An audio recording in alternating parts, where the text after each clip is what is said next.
किसान भाइयों, सरसों की बिजाई का समय नज़दीक आता जा रहा है और ऐसे में आपके मन में ये सवाल बार बार आएगा कि अब की बार सरसों की कौन सी वैरायटी अपने खेत में लगाएं ताकि ज़्यादा उत्पादन मिल सके। कौन सी वैरायटी अच्छी रहेगी आपकी ज़मीन के हिसाब से, मिट्टी पानी के हिसाब से, जलवायु के हिसाब से। तो आज के इस वीडियो में हम सरसों की कुछ अच्छी वैरायटियों के बारे में आपको जानकारी देंगे।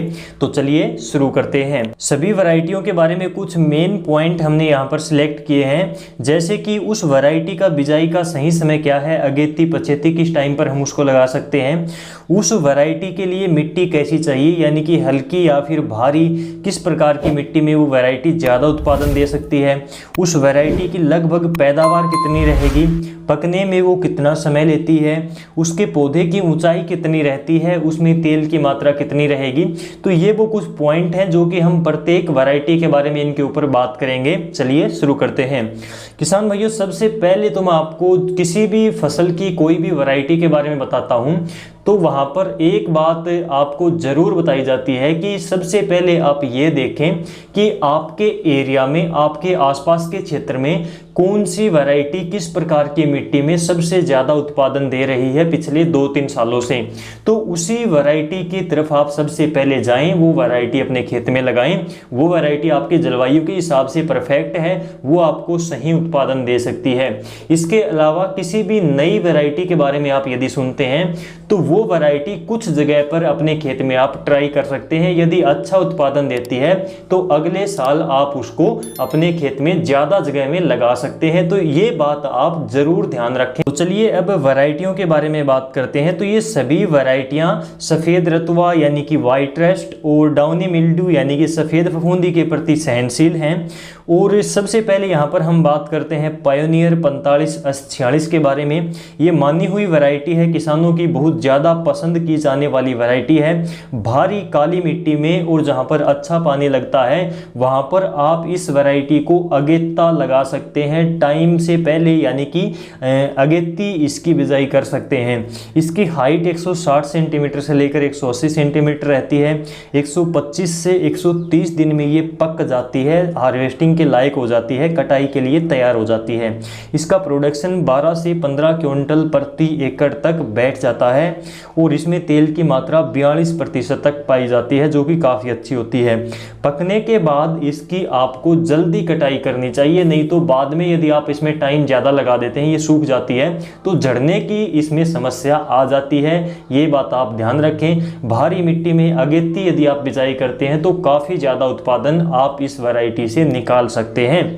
और दोस्तों, इसके बाद में अगली वैरायटी है बायर कंपनी की 5222 के नाम से आती है।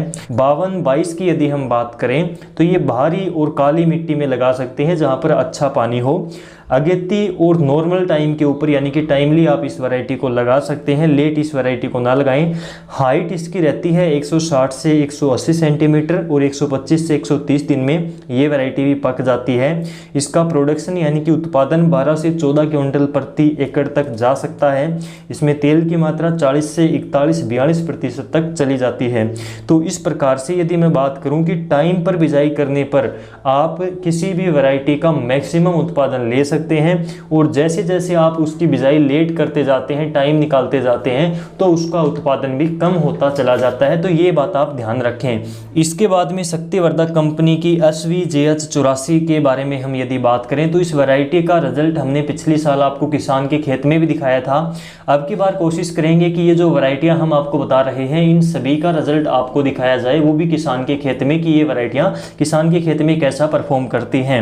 SVJH 84 की यदि हम बात करें तो आप इसको भारी, हल्की और मीडियम जमीन में लगा सकते हैं। आप इसको अगेता भी लगा सकते हैं और नॉर्मल टाइम में भी इसकी बिजाई कर सकते हैं। सितंबर के आखिरी सप्ताह से इसकी बिजाई आप स्टार्ट कर सकते हैं और ये 135 से 140 दिन में तैयार हो जाती है। इसके पौधे की ऊंचाई 140 से लेकर 160 सेंटीमीटर के आसपास रहती है। उत्पादन की बात करें तो 12 से 14 क्विंटल प्रति एकड़ तक ये वैरायटी उत्पादन दे सकती है। इसमें तेल की मात्रा भी 40 से 42% रहती है, काफ़ी अच्छी तेल की मात्रा भी इसमें भी रहती है। इसके बाद में अगली वैरायटी है एडवांटा की तरफ से 414 के नाम से आती है। काफ़ी किसान भाई इसको लगाते हैं। भारी और मीडियम ज़मीन के लिए ये वैरायटी भी अच्छी है। अगेती और टाइम पर आप इसकी बिजाई कर सकते हैं। टाइम लेती है 120 से 130 दिन का पकने में और इसकी हाइट रहती है 150 सेंटीमीटर। प्रोडक्शन यदि उत्पादन की बात करें तो 12 से 14 क्विंटल प्रति एकड़ के हिसाब से ये जा सकती है। इसमें तेल की मात्रा वही 40 से लेकर 41% के आसपास बैठती है। इसके बाद में स्टार एग्रीसीड कंपनी की तरफ से स्टार 10-15 के नाम से एक वैरायटी आती है। इसको भी 2-3 साल से काफ़ी किसान भाइयों ने लगाया है। हल्की से मीडियम ज़मीन जो है उनमें ये वैरायटी उपयोगी है। इसकी बिजाई के टाइम की यदि बात करें तो 10 अक्टूबर के बाद में आप इसकी बिजाई स्टार्ट कर सकते हैं, यानी कि इसको अगेता भी लगा सकते हैं और टाइम के ऊपर भी आप इसकी बिजाई कर सकते हैं। और दोस्तों ये 125 से 130 दिन में तैयार हो जाती है पककर और इसके पौधों की ऊंचाई 175 से 180 सेंटीमीटर के आसपास रहती है। इसका उत्पादन 12 से 14 क्विंटल प्रति एकड़ तक जा सकता है। इसमें तेल की मात्रा वही 40 से 42% के आसपास रहती है, तो तेल की मात्रा इसमें काफ़ी अच्छी रहती है। और इसमें फुटाव नीचे से स्टार्ट हो जाता है। इसका पौधा झाड़ीनुमा होता है, तो फुटाव के मामले में भी ये वैरायटी काफ़ी अच्छी है। इसके बाद में अगली वैरायटी आती है श्री राम कंपनी की तरफ से 1666 के नाम से। पुरानी वैरायटी है थोड़ी, लेकिन काफ़ी अच्छी वैरायटी है। भारी और हल्की और मीडियम किसी भी प्रकार की ज़मीन में आप इसको लगा सकते हैं। इसको आप अगेती भी लगा सकते हैं, पछेती कभी भी लगा सकते हैं, लेकिन यदि आप इसकी टाइम पर बिजाई करते हैं तो अच्छा प्रोडक्शन देती है। लेट यदि लगाते हैं तो इसका उत्पादन कुछ कम हो जाता है। ये 125 से 130 दिन लेती है पकने में। इसके पौधों की ऊंचाई 170 सेंटीमीटर के आसपास रहती है। वहीं उत्पादन के मामले में 10 से 12 क्विंटल के आसपास इसका उत्पादन 1 एकड़ में बैठ जाता है। तेल की मात्रा 40 से 41% के आसपास इसमें रहती है। अब बात आती है कि हरियाणा कृषि विश्वविद्यालय जो हिसार में है, HAU हिसार का नाम आपने सुना होगा। इसने कुछ वैरायटियाँ जारी की हैं, जिसमें RH30 है, RH 725 है, RH 749 है।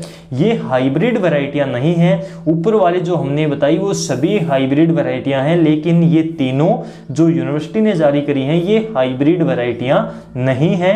और आप इनको अलग अलग मिट्टी में अलग अलग वैरायटियों को लगा सकते हैं। जैसे कि RH 30 है, हल्की और मीडियम ज़मीन में आप इसको लगा सकते हैं। RH 725 है, ये ऑलराउंडर वैरायटी है और काफ़ी ज़्यादा चल रही है। पिछले साल किसानों को इसका बीज भी नहीं मिला, इतना कम इसका बीज था। कैसी भी ज़मीन में आप इसको लगा सकते हैं, कभी भी आप इसको लगा सकते हैं। इसके बाद में RH 749 की यदि बात करें तो ये बाहरी ज़मीन के लिए काफ़ी उपयुक्त वैरायटी है। और यदि हम बात करें जो RH 725 है, ये काफ़ी अच्छी वैरायटी है, ऑलराउंडर वैरायटी है। पिछले साल इसकी काफ़ी ज़्यादा डिमांड थी, तो बाद में इसका बीज भी नहीं मिलता। यदि आपको ये लगानी है तो पहले ही इसका बीज आपको लेना पड़ेगा। ये तीनों में सबसे ज़्यादा बेस्ट है। हल्की, भारी, मीडियम ज़मीन के लिए उपयोगी है। किसी भी ज़मीन में लगा सकते हो, किसी भी टाइम के ऊपर इसकी बिजाई कर सकते हो। अगेती लगाते हो तो अच्छा उत्पादन देगी, पछेती लगाते हो तो उत्पादन कुछ कम हो जाएगा। और दोस्तों इसी प्रकार से ये 136 से 143 दिन का टाइम लेती है पकने में। वो मौसम पर डिपेंड करता है, तो टाइम थोड़ा बहुत ऊपर नीचे इसमें हो सकता है। इसके बाद में हम बात करें इसके प्रोडक्शन की, तो 10 से 12 क्विंटल प्रति एकड़ के हिसाब से उसका उत्पादन बैठ जाता है। और इसमें तेल की मात्रा 40% के आसपास रहती है। ये हाइब्रिड नहीं है, मैंने आपको पहले भी बताया। तो आप इसका बीज खेत में तैयार करके अगले साल दोबारा से वही बीज अपने जो खेत में तैयार हुआ है तो उसको दोबारा से लगा सकते हैं। ये इसका एक और बेनिफिट है।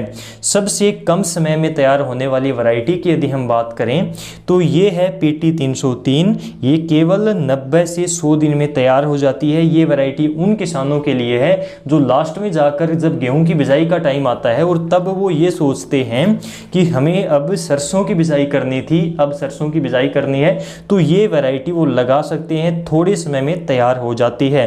हल्की और मीडियम ज़मीन के लिए उपयुक्त है। प्रोडक्शन ये 8 से 9 क्विंटल प्रति एकड़ के हिसाब से आसानी से दे देती है।